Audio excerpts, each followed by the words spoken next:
I agree. I believe he has been like on a timetable since a couple of months before he got into office. He's been on a timetable, and he was really trying to get everything done in the beginning at 100 days, and now it's before the midterm elections. I absolutely agree with what you just said. To use the line from Charlie Sheen, he's winning. It's all winning. Trump, I said this on the last podcast. Trump is winning by a huge margin. Like his success rate, and like I said it. I'm going to repeat it again for all of those out there that hate me. You know, come up with an idea or something to compete with him on. Because right now, if I had to give him a grade on accomplishments to statements, he's an A plus. He's an A plus. His agenda has been achieved at such a high rate of success, and it's only getting, if anything, the slope is going up. Like it's getting even more successful. Mike, name another president who did what he's done. And I'm going to only just pick one thing. And I don't think there's ever been a president in the history of the United States who's done something this similar other than JFK. We were all talking about World War III 2 weeks Yeah, ago. I know. We were all talking about jihadists. We were talking about Muslim interference. We were talking about all of these things. And we got peace in the Middle East right now.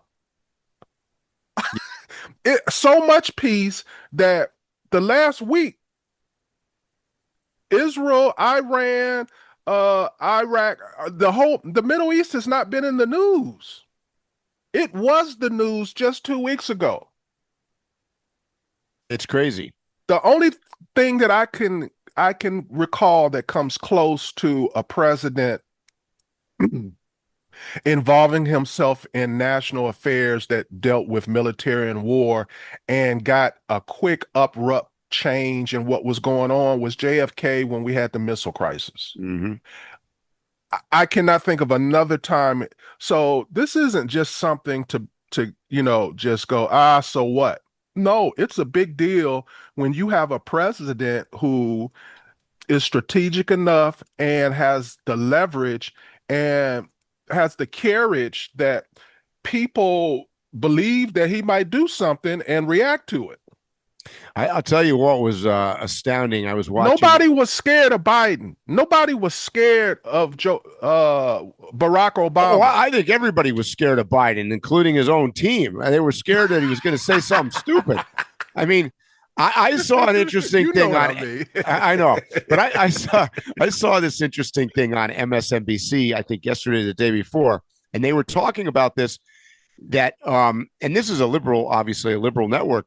They had to admit that Trump's polling numbers internally inside of his own support base are higher than any prior president, going all the way back, including Reagan, at 6 months into office. Trump is polling so high. And the reason for that I mean, it's like it or dislike it, action is occurring, and people like to see something happen. And it's such a polar opposite of, I think even the liberals and even Biden supporters would admit, particularly now, would admit that there was no action going on at all. Mike, Saturday Night Live, which I don't think has been funny in decades, usually their bread and butter is parroting and making satirical looks at what's going on in the presidency. Mm-hmm. And they don't have much material right now because the actual presidency has become a parody. Yeah. And it's like what you're talking about. I could picture Saturday Night Live doing some kind of skit, or I can see, a lot of movies are written where if it's a comedy, You have the strong, powerful person, and then you have the villain.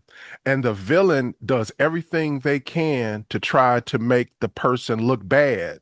But everything they do sounds like it's the right thing. And then when they implement it, it smacks them in the face.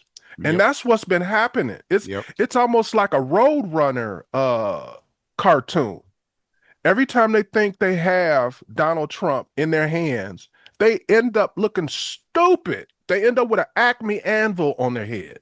Yeah, and it's interesting because Do our viewers know about Acme? I don't know. Do we have any old people out there listening to us, old people? Um, it's funny. I was talking to a buddy of mine the other day, and one of the things that is both to Trump's advantage, and he's a master at, and which I dislike from the standpoint is that our news cycle today is so short. Wow. It is just so short that it seems like if I bring up this on the, and I don't know how many podcasts ago it was, I want to say maybe 3 or 4 ago, we were talking about riots in LA. That might as well have been 5 years ago. And then we were talking Right. about Iran and Israel fighting and bunker busters, and that might as well have been 2 years ago now. The news cycle is so short, and Trump, from his days all the way going back to his books, going back to his show on TV, has been a master at controlling narrative, controlling media, controlling dialogue. And he's so good at it that even if he does something stupid or there's some negative thing in the news, he's smart enough to turn that around. And literally within 24 or 48 hours, he's suddenly a hero again. Everybody's forgotten. I mean, Elon Musk and his fight, that was before I was born. You know what I mean? Like, we're not even talking about that. Nobody gives a shit. Right?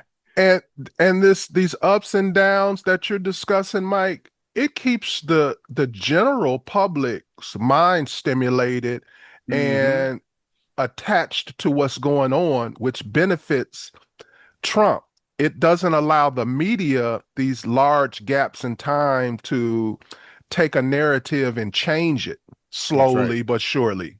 He's That's keeping right. you so updated on things, and there's so many changes that make you want to interact and keep up. It's literally limited the media's effect against him, in my opinion. It totally has. I mean, like in comparison, and I keep comparing him to Biden because I mean, that's I think one of the reasons that he's being so successful is that the candidate that the Democrats chose to be the president prior to Trump was so poor that it's made Trump's job that much easier. But we were talking about when in the final year of Biden, I don't know if that he had a press con. I don't think he had a press conference. He never talked to anybody.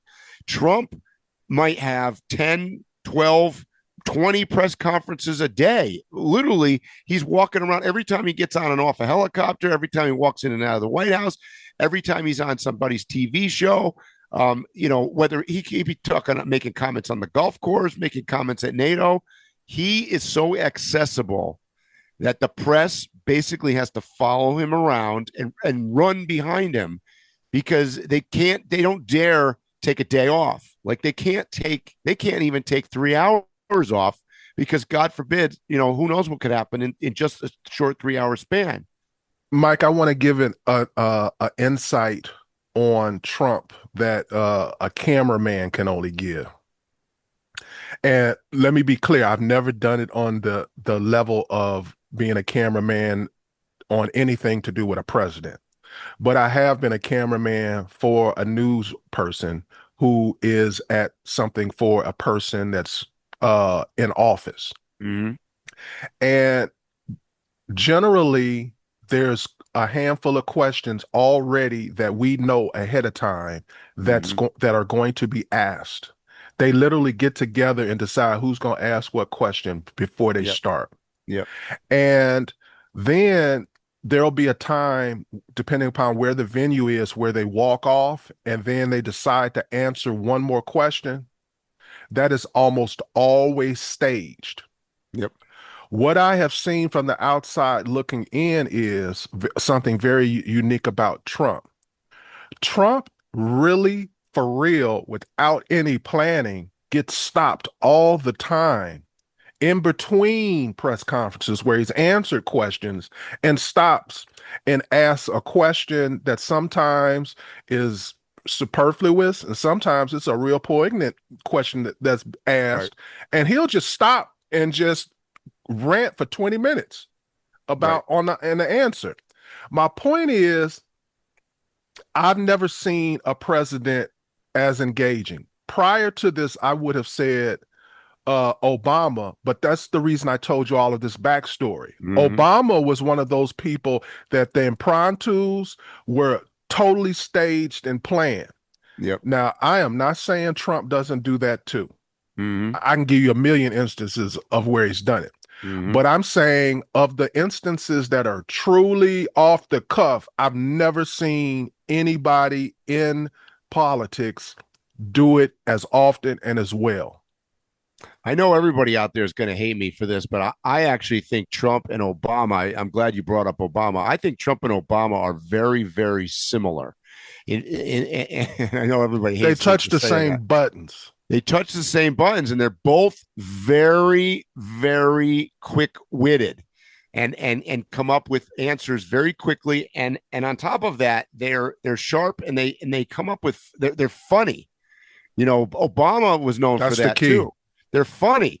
Mhm. They could, you know, Trump was asked yesterday, the day before about about deporting Elon Musk, which is it was a crazy question, of course. However, Trump is so quick.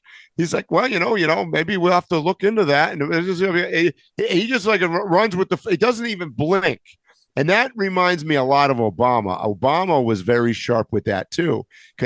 People would ask him some cockamanian questions, and they'd roll it off. They almost can give you a Saturday Night Live kind of answer, and they both have some comedic elements to them. And I think that that's probably one of Trump's successes right now is that he is very Obama-esque in my opinion. They both carry themselves similarly. They have I the know everybody ability. hates me now. They have the ability to be disarming. My Yes. father used to hammer it in my head when I was young that the ability of a powerful person to disarm, that's probably the most uh Yeah, that's powerful thing. yeah. When your Well, enemy can disarm yes. you, And Bill Maher said that when he met with Trump, and I think it would be the same thing for somebody on the other side that was meeting with Obama at the time.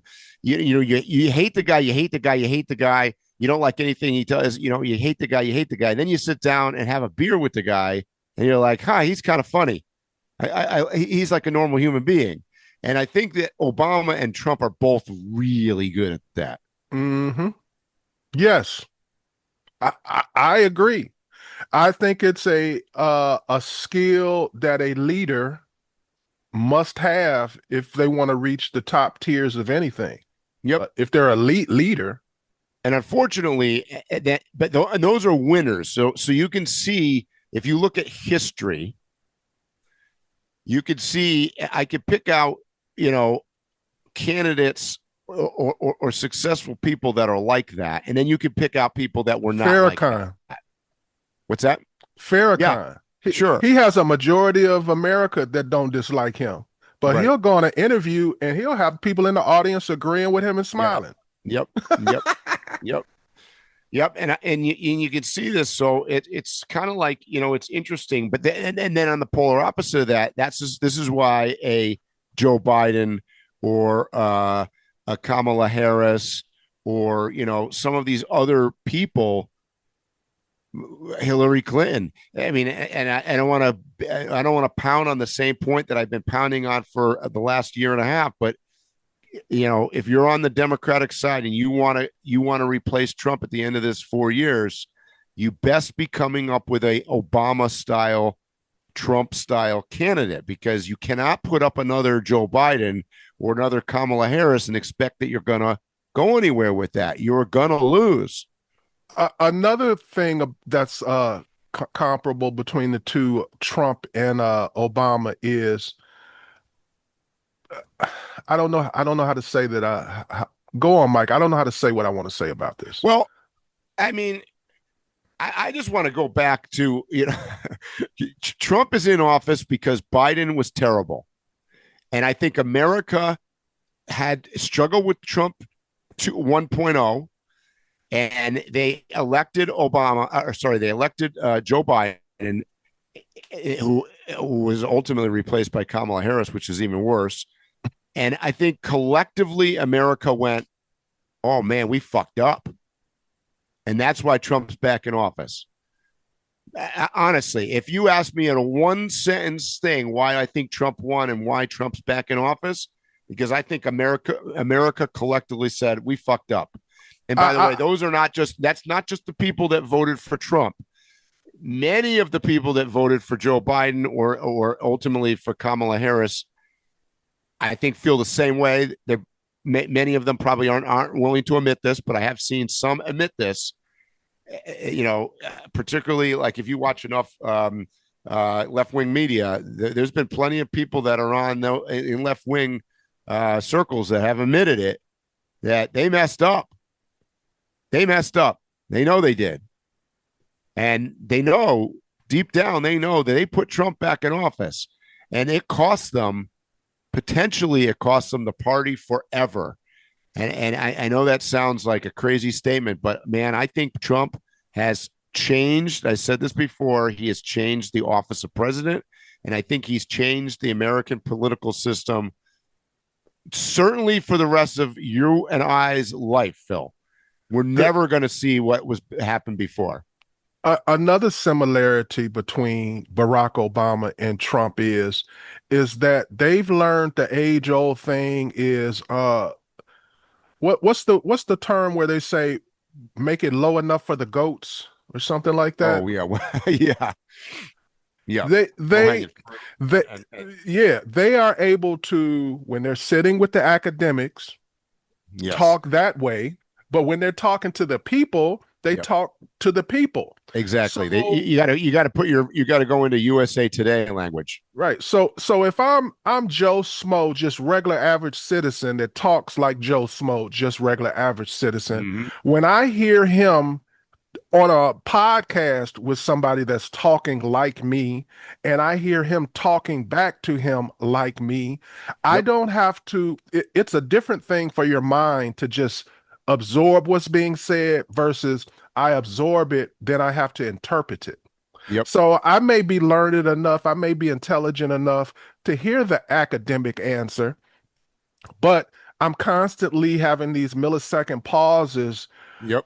absorbing what they're saying, and it's not absorbed the same, if I made any sense. That's exactly right.